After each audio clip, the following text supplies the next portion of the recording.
Hi everyone, thanks for joining me. Really pleased to talk through creating a strategic response in these really unusual times that we find ourselves in.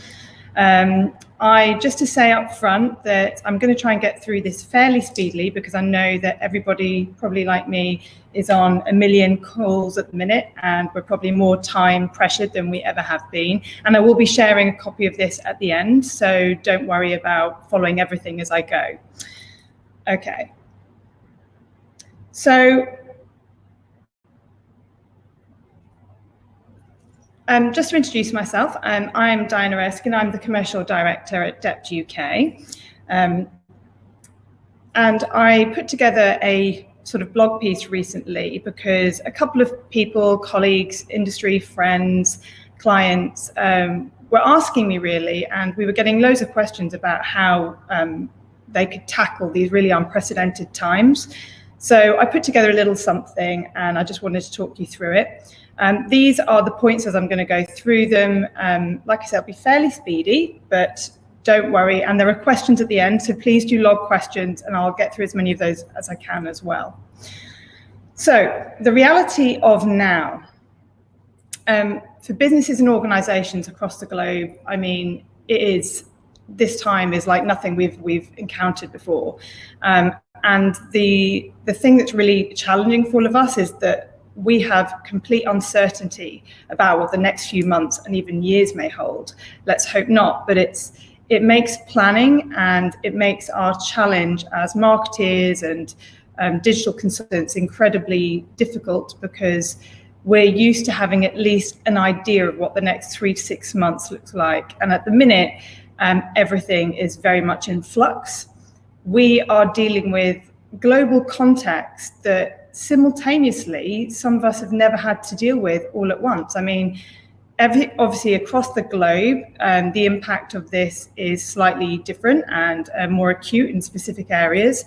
But I mean, we're talking about consumer confidence being at an all-time low. We're talking about things like oil prices, shares being through the floor. And it doesn't matter if you're a small organization or a huge organization.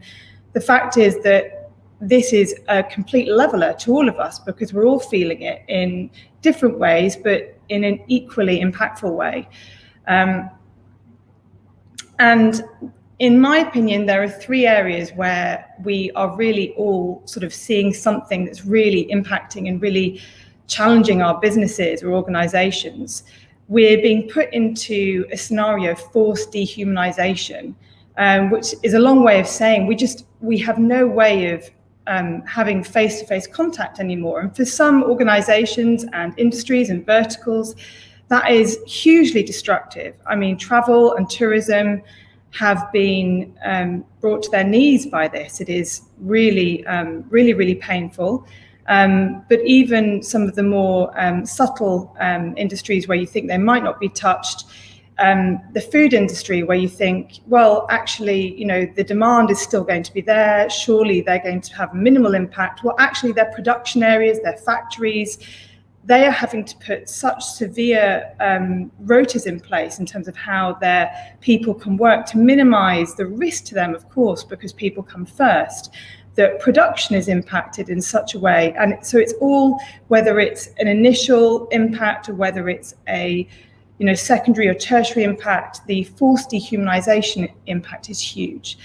Restricted movement, obviously not being able to travel globally, the impact on movement, supply chain interruption, it's those 2 things combined have the ability to bring certain businesses completely to a halt. And if we don't act quickly and find different routes to market, or if we don't think creatively, and if we don't work with each other and work with our clients and work with our businesses, these 3 things can really cause some pain that for some businesses might mean them not coming back from this. And that's one of the reasons why I think we're all in this together. We all really want to work together to make sure we do come out of this, and as many of us come out of this as we can.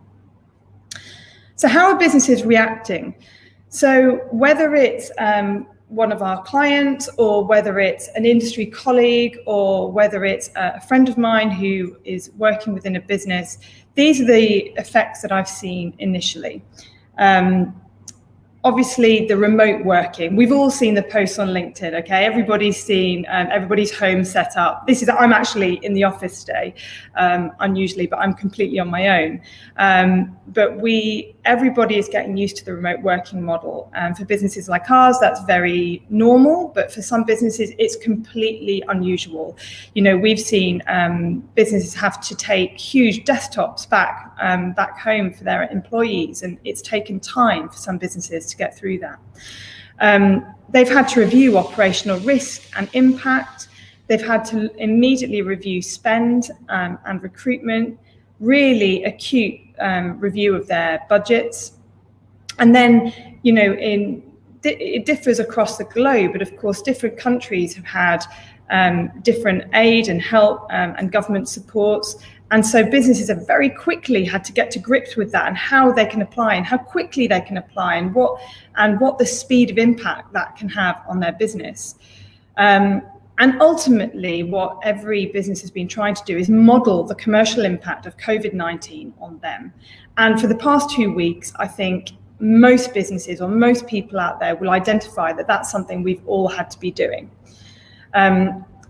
The good news is that off the back of these last 2 weeks, many organisations and businesses like yours will have started to gather enough information to enable decision-making to start. And this is something we've really seen here at DEPT. We've really seen key decisions coming to the fore, decision-making freeing up, people becoming more available.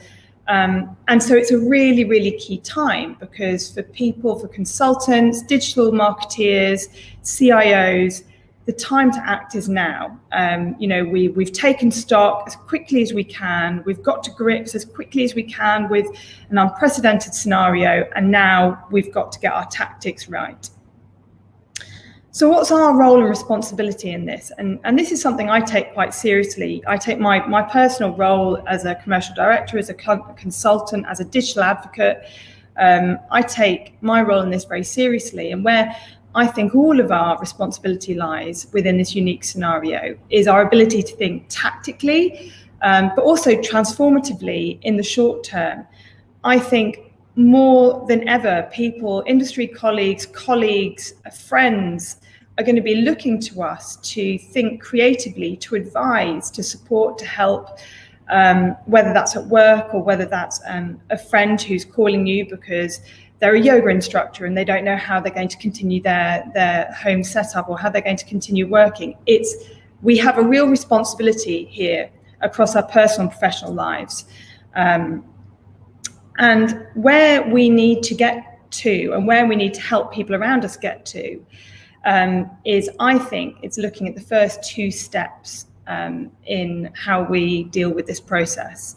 Now, McKinsey have put together some really, really nice information, some really, really nice resources. I'll be sharing links. I'll share links with all the resources I've got. I will share links to at the end. So anybody tap me up for those. But I think this is a really, really nice slide for anyone to show internally to your business or to your board. Obviously, there are 5 steps to getting through this. And I think right now, coming out of that first 2 weeks of really looking internally at what the impact of this is, really now it's about resolving and looking at our resilience within this scenario. So we have to change our approach. We have to change our mindset, our approach, how we look at this. We need to look past the problem itself. We need to start challenging all assumptions and constraints around the problem of the current scenario. We need to start thinking about the blind spots and limitations, and we need to start asking serious questions. And I think that's the right place for us to start. As professionals, we need to ask the right questions within our teams and boards. So these are the steps that I think will help, or should help you create a strategic response and look at immediate tactics. Obviously, there are many, many ways to do this. This is just what has immediately come to me as people ask me for help, and as I've sort of consulted on the go, if you like. But in terms of getting started and set up, I think you need to immediately, within your business, identify the right people and don't get too many involved. We're talking about 3 to 6 key senior stakeholders. Any more than that, and you end up with so much noise that you don't hear the key points.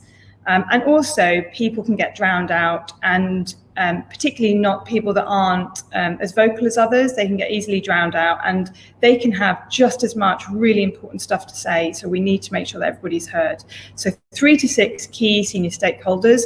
Obviously, make sure you include senior stakeholders from IT or information systems, and also make sure that whatever business that you're in or organization you're in, that you include management or people who are representative of those people who sit on the front line of your business, whether that's sales, on the phone sales, that's customer service staff, whoever that is, make sure you've got representatives from them. And then you need to get the right environment for everybody. We need, I like to call it a war room setup. That's what works for me. And there are many people who have written huge expanses of blogs about how you run a good war room. And I'd recommend reading some of them. But for me, it's about creating a space, an open space, where you can have the right people in. Don't sit everybody around a big table. Have a clear open space, flexible, don't have fixed furniture, have furniture that can be moved around, things like that, and have a really dynamic, light, airy space, loads of whiteboards, and if not whiteboards, make sure that you can write on the desk, make sure you can write on anything around you so that it's a really dynamic space. And before you run this war room session, make sure you set the scene with the people who are going to be attending. So make sure that you talk to them about the mindset that is going to really work for this. Really thinking not so much outside the box, but thinking higher level. So thinking about your organization in terms of how the constraints of how it works at the moment, and get rid of those. How could it work? If you are business to business at the moment, everything's on the table. Maybe business to consumer is something you need to look at. So it's all about thinking about things that otherwise would have seemed unusual or foreign, thinking about different product lines. It's about coming to this with a completely blank slate, clear slate, and starting again. So get that set up.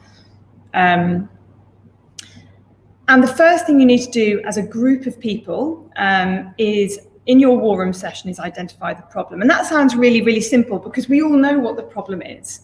But I'm talking about how this very specific problem and scenario affects your business and your organization. And like I said before, it's about that mindset change. It's about thinking high level. So for example, talk about your revenue streams. Where does your revenue come from at the moment? What percentage goes where? What are your routes to market? What are your brand propositions? What commercial partnerships do you have or don't have, or could you have? Think about things that are completely different. If you are a high value offering, for example, within your product, could you create a lower value offering? Could you create a more budget offering? Could you create a new brand? Could you create a new route to market completely? I like to call it using a persistent why. As a group, question everything and question it again and again and again. Question the motivation behind everything you're talking about. Question the decision and user flows behind how people interact with your business or organization. Question behavior, question the external factors and influences, specific. I mean, obviously COVID-19 throws many things at us that, we've talked about some of those challenges, the dehumanization, but talk about how dehumanization affects your business. So for example, if you are a health consultant and you have various clinics across the country and suddenly your patients can't come and see you anymore, then talk about the acute issues and and almost look at the service design of how that could change. Look at how other ways that users could talk to you. and really dig into those underlying issues. Is it a product, channel, business, brand specific problem? Are there external barriers to the underlying issue? So really get into the grain of what's going on. And it's all about asking the right questions. You know, in terms of the impact on your business, is it because people can only buy in person or with consultation? Is it because you can't service the current demand levels? Is it because people need to see your product and they can't? Is it the consumer appetite? Is it because right now, people just you're not a priority in terms of your product? You know, maybe you're a high value car manufacturer. Right now, you're seeing that there isn't demand for that. It's asking the right questions. And then once you've identified the problem, and there might be more than one, there could be several problems at the moment, you need to work that problem with a change mindset. And you need to take almost like an engineering approach to problem solving as a group. Put it on the table, metaphorically, and start to apply some real creative thinking. And what I really want to get across to everybody about this unique scenario is that I don't want to lighten at all what's going on at the moment. It's a horrific time that we're all having to deal with, some people in particular. But there is, for us as professionals, there is a uniqueness to this time that does present a rather unique opportunity. And that's, for example, for organizations that are usually quite risk averse. If you are a marketeer or a digital consultant or a head of digital in one of these organizations, and you're used to struggling to get new ideas through or sign off on budgets for things that seem a little outlandish to maybe your board, then this is a really unique time where you're more likely to get rapid traction on a tactical idea if you can show that it directly addresses this challenge. And I think for that reason, it's important that during this time we don't get tied up in. It's just a great time to test digital and to test what digital can achieve. So my main message to all the people I've spoken to right now around the ideas that I've already worked with lots of people to come up with is seize this idea, take it. You know, if our idea is that actually we're going to look at creating virtual test drives for a car manufacturer, and previously because it's a high-end, high-value car manufacturer, that wasn't something they were open to. Seize this idea now without fear of failure, because at worst what can happen, you'll create zero change. And right now, creating zero change is not failure. It's fine. And so if speed to market means that some things achieve zero change, let's go with that. But some things that we put in place will achieve huge change and will transform. So that's what we need to do. We need to think outside our usual parameters. So and I think the role that you guys have within this group of people that you've brought together is to really drive the thinking to be outside the usual parameters that usually apply within your business. You know, if this revenue stream can't be unblocked, are there new revenue streams that you could create? If you absolutely cannot sell your product right now, there is a complete barrier, complete blocker. What other products could you sell? What other manufacturing processes can you tap into? What other routes to market could you look into? Can you shift the business emphasis and investment to a different product service? How could users experience your product virtually? Would that work? Maybe it wouldn't, but maybe it could do.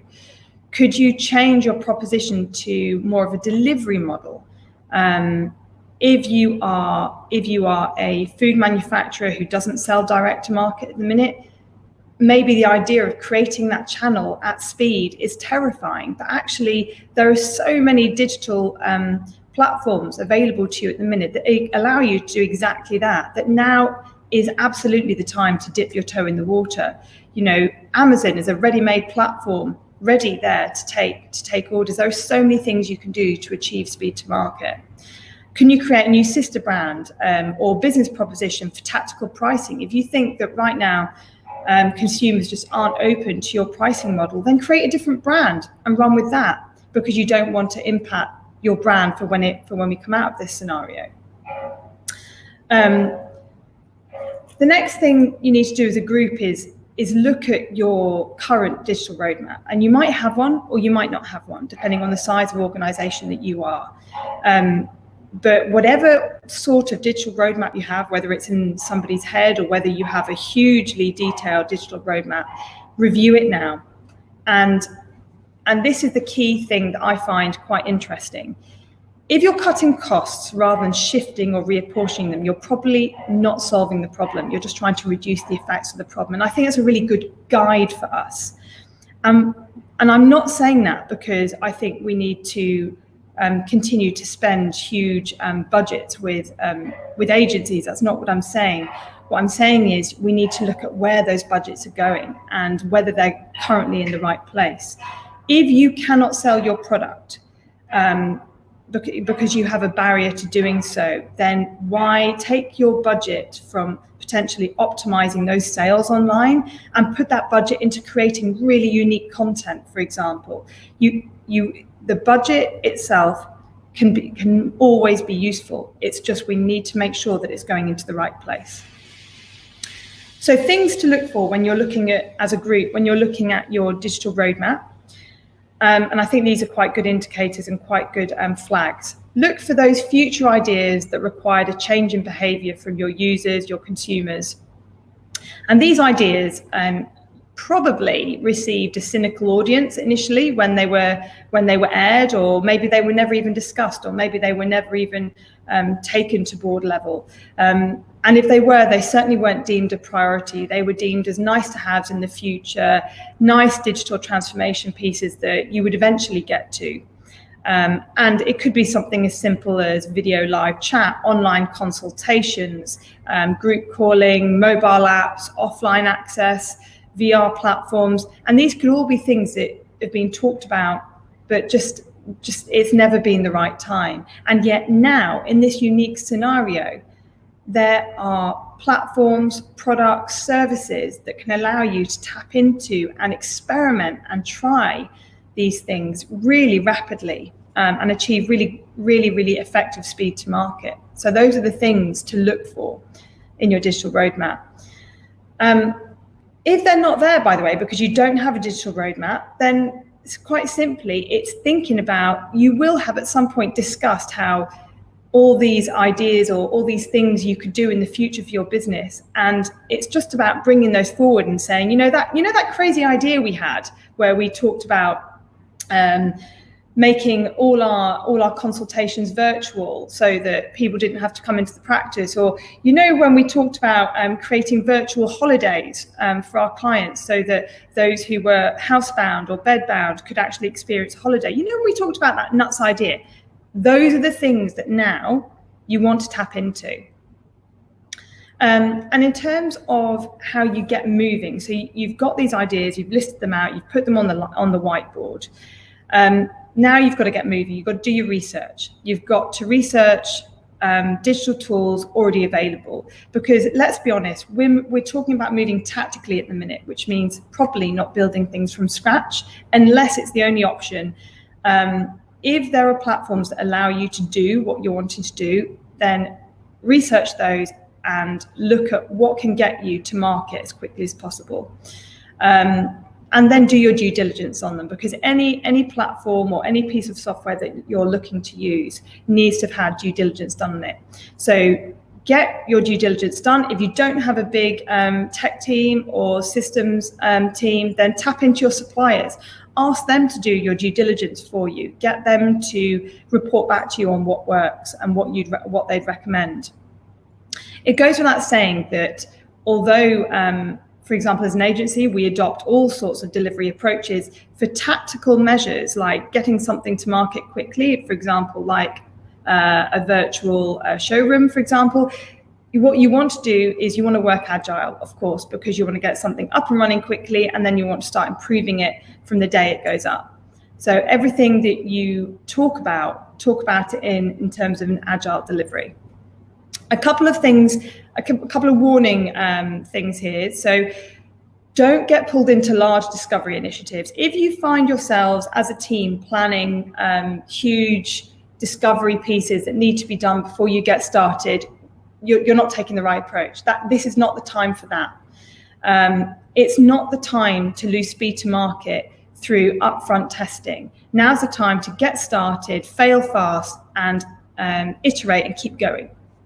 And don't allow yourself to be drawn into fear of failure. So if as a group, you then escalate some of these ideas, you take these to the board, and someone says, yeah, but if that doesn't work, we're going to look silly, or there might be bad PR that comes out of that. The worst that's going to happen, as we've said before, is zero change. And you cannot achieve bad PR through zero change. And in fact, you can easily spin that to, we tried and it didn't work, and that's fine. But at the moment, no one is going to point a finger at any organization and say they tried something and it didn't work. It isn't that sort of time. And if something that you are investigating or looking at requires huge budgetary sign-off or a large procurement process, again, you're going down the wrong road. This is about short-term, tactical reuse of technology, reuse of platforms. We shouldn't be going down that sort of road.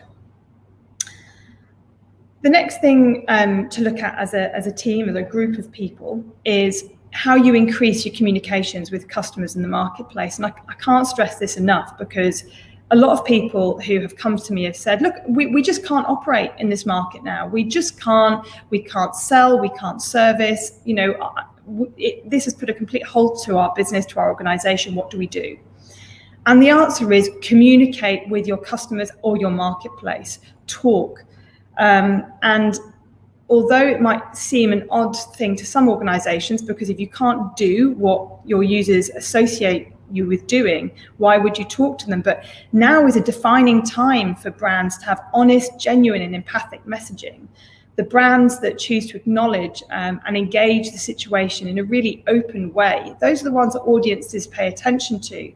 I've seen some absolutely beautiful messaging from some of the travel and tourism sector, where they've held their hands up and not laughed at the situation, of course, but they've been really upfront about the scenario they find themselves in, and they've talked about the sorts of virtual or imaginary holidays, or they've completely switched their approach to content, and they've put more content out.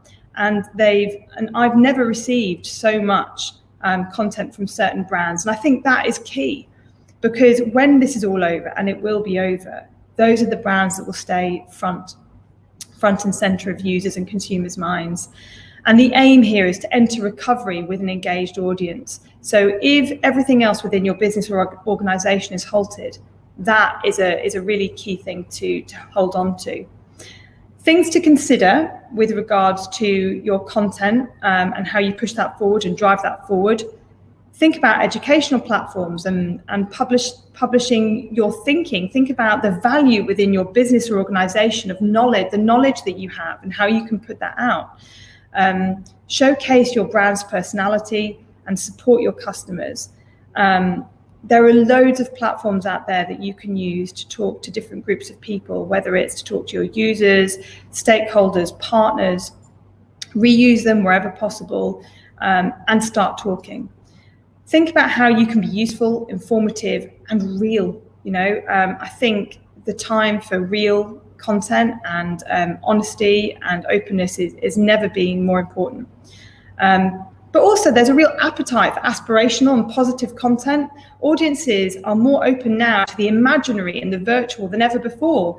People are at home, open to ideas and ways of thinking that they wouldn't be if they had 2 seconds on the tube or on a train. It is a really unique time where users are open to be absorbed into things. So capitalize on that with your content.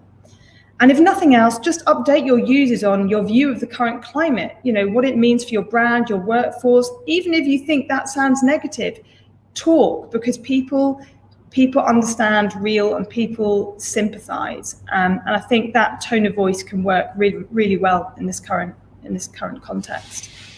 So get organized, build a confident and busy comms plan, and just do it. And if your comms plan now looks slower or quieter than before, that's your big red flag. It shouldn't do. It should look busier now than it did before. The final key area for me is consider data capture.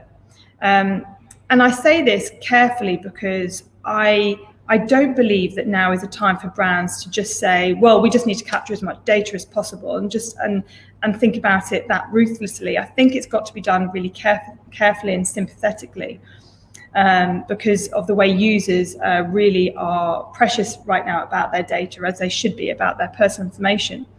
But part of your choice of the tactics that you choose should be how you can increase data capture with them in this more challenging period. If your organization is impacted or completely halted in these uniquely challenging times, then having data ready during recovery is absolutely second to none. That will put you in a really positive and really proactive situation coming out of this. Things to consider. I think now more than ever, you need to be really honest and transparent about why you are asking for data. Users have never been so cynical about parting with their personal information. So, and specifically during this time, if you're asking for that because you can't get anything else, then you need to say that to them. And to go on to the third point, you need to give them something for that. If you're asking for something because right now it's the only thing as an organization you can do, you need to give them something. And that could be an experience, a learning platform, a game, or a tool they can use, but you've got to give them something. As a minimum, you should, try and keep the actual data you're asking for to key information, because if you start at this time going over the top because it's the one area you can really focus on, you'll lose people will disengage. So stick with the minimum amounts of data in terms of capturing, and go live quickly. So the same principle that applies as before. Again, don't get stuck in overthinking and going into a large discovery piece for this. Get live, ask for that minimal data, track and improve the user experience with incremental improvements as you go, and look for small gains. So looking at your analytics during this time is going to be absolutely crucial, and looking at it daily as to how users are responding to giving you this data will be really, really critical. And it goes without saying that when asking users for any data, you need to follow full GDPR compliance rules. And if you're at all unclear about that, make sure that you rest on your suppliers and you get that advice, because that is really, really key. Now, in terms of, that's a sort of very whistle-stop tour of the sorts of areas that you can think about as a group in terms of how the tactics that you come up with for dealing with right now. But thinking about recovery and beyond, I think, is also something we need to do, because we need to think about how the ideas and the tactics that we create now, how they work once recovery does come, because the one certain thing we know is that recovery will come. We just don't know when or how fast. But at some point, the spread of COVID-19 will start to decrease, and markets will enter a recovery stage, and we will return to more of a normality. What that normality completely is, we might not be completely clear on, but we will return to one. There are some really interesting forecasts out there at the moment as to how quickly or how rapidly, or whether the virus being immediately contained will be a quick thing, or whether it's going to be a slow recovery. There are some really interesting models out there. The one that the modeling that I found most useful is from McKinsey. So again, I'll share that afterwards. There are some really, really interesting documents and downloads that you can look at. But specifically in this slide, they have focused on the 4 blue models for recovery. And that's at the moment as specific as we can get.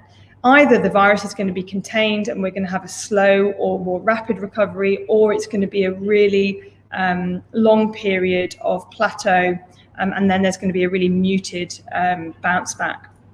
And we don't know which it's going to be yet. So and that's why the good thing about having this speed to market and getting these tactical scenarios live quickly is that you can address something now, and then you can continuously improve that, or you can change it, or you can stop it and start something else.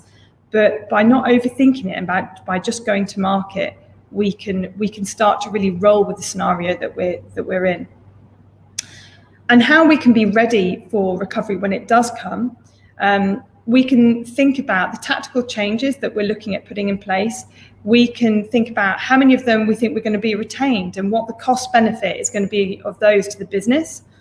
We can look at updating our existing digital strategy to capitalize on the new data and audience engagement that we have. And I think it's an interesting time to consider automation for engagement growth. So if during this time, the only thing you've been able to do is to seriously engage your audience and capture data, then when recovery hits, marketing automation is going to be a really useful tool to you to really take those users through that engagement step ladder and get them to the top. And ensure that any non-tactical investments that you had originally considered prior to the COVID-19, all those that have been postponed, make sure that they are scheduled and budgeted in. One thing that we are all going to struggle with as marketers, as contractors, as agencies, is the fact that when recovery does come, particularly if it's the model where it's a very, very rapid recovery, is that finding resource is going to be more challenging because everybody's going to be ready to go at the same time. Everybody's going to want resource, contractors, agencies, very, very quickly. So the thing is, make sure that whilst those things are postponed, that they are still in the back of your mind and that you're still talking to your contractor, your agency about those pieces of work. And I think that is my whistle-stop tour. So I'm going to open the floor to questions now. So please feel free to fire away. I'm just going to have a quick check-in, see if any have come about already. So question one from Steen, I hope I've said that right, Steen Hoogland. Do you have particular examples of how other companies in the recreation sector during these horrible times, how they've acted during these horrible times? We can't sell our core product, indoor skiing. Yes, they're almost like a secondary sector to the travel and tourism industry. And what we have had is we have had clients who are amusement parks, for example, or attractions. So I've got a lot of colleagues who work in that industry, in that vertical, and I've had a lot of questions around that. The tactics that I've come up with and I've talked to them about most recently have been about how we can take some of that experience online. You talk about the fact that you're an indoor skiing operation.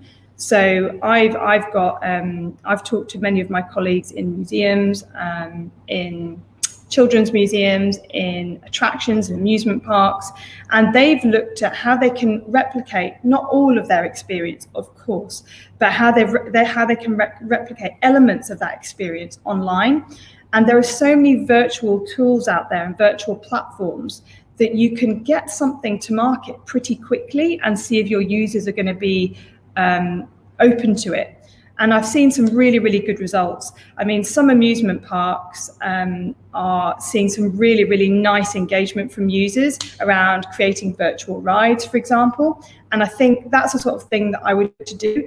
I mean, the gamification around indoor skiing could be really nice as well. So if you could create, for example, an indoor skiing game, which you could share with people who have come to your attraction or come to your centre or on your list, for example, then within your CRM, then that could be really nice.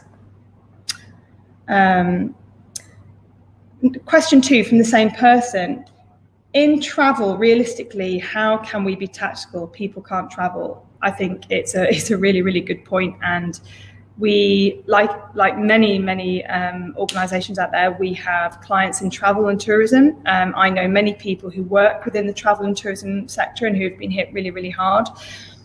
And the answer is, for me, I think right now the time is to focus on content and messaging and being real about the fact that at some point people will want to travel again and will be able to travel again. And when they do, the appetite for travel, I mean, I can tell you from personal experience, is going to be so huge that if you can get some really interesting content pieces out to them now and get your brand front and center in front of them, when all this is over, they will book a holiday, and they will book it with the brand who has been most vocal during this time, who has kept them most engaged during this time. So it could be a piece of content about a virtual beach experience. Travelzoo have done some really, really nice stuff. For example, EasyJet have done some really nice stuff. So go and have a look at some of the more creative types of content that have been created, and think about, again, really high level, what sorts of imaginary content could you create to really engage your users? That for me would be the focus. And with that level of content that you're putting out, also obviously the data capture that would go with that as well. So that. The next question. Do you have some examples of other success stories, DEPT projects? I do. I can share some of them. I won't list specific clients, obviously, in case they want privacy around their brand. I've just got to be a little bit careful with that. We've done some very, very nice work in the motorbike manufacturing and car manufacturing business and vertical, particularly around creating virtual car showrooms, the use of video live chat, getting that to market really quickly. For one of my, for a long-standing industry colleague, I've worked very closely in creating a virtual test drive with a third-party platform, which has really worked very nicely for them, and it's been a very nice way to engage, their users and consumers. And that's worked very well. Other areas that we've looked at within the private health sector, we've looked at how we can help with creating a booking platform, because at the moment, obviously within the private health sector, operations have been halted. So for the private health sector, it's a really tough time. But what we've looked at is how we can create self-service portals so that when recovery does hit, users can do so much more themselves online that they haven't been used to doing up until now. So I think things like that and getting that to market quickly, where previously getting sign-off on that sort of change of tact has been quite hard, has been really interesting. Oh, hang on, I need to make sure I get through all these questions. Can you tell us a bit more about content? What kind of content pieces should companies push now? Case studies, blogs, white papers? Yeah, exactly that sort of, I don't think it needs to be overcomplicated. I think blogs, putting content out on social media, just being vocal on social media, I think is really important. Case studies, white papers, but also, look at e-learning platforms and how you can teach users. So, for example, if you work for a practice where, I'm going to take a smaller business now as an example, because I'm trying to keep this completely open to all sizes and types of businesses. But if you are a small business where, for example, you're a small beauty or aesthetics business, and you can't deal with your customers anymore face to face, maybe you could upload tutorials onto Instagram for them. I know there's lots of those already, but these would be specific to you, to the service that your customers usually come and get. So I hope that sort of helps that. One more question. Have you seen can you share something you've seen from a company that you should not do? Yes. I have seen, I don't want to do name shaming of brands. I'm not into that at this time, but I have seen brands who have quite openly had messaging around taking advantage of the current climate and the current scenario. They've actually, within paid media, talked about use COVID-19 as an anchor to get people. They've tried to clickbait people on content with quite nasty or negative content, and I think, and I understand that might actually be in some cases effective in terms of getting volumes of traffic. But I think during the current climate, that will actually have a really negative impact on your brand longer term. So I really, really wouldn't do that at the minute. And I think that's it. And I think you've been listening to me for 45 minutes. So if you're still with me, thank you. If you have any other questions, I am on LinkedIn. So please do look me up. And you can find me over any questions there. If you want to have a look at my specific LinkedIn page, just scan the QR code and I'll send you a copy of this presentation afterwards, answer any questions. I think, like everybody, as a consultant, we're very open to giving advice at the moment. So just say hello, talk to us, and it'd be good to talk to you. Thank you very much, everybody. I really appreciate your time.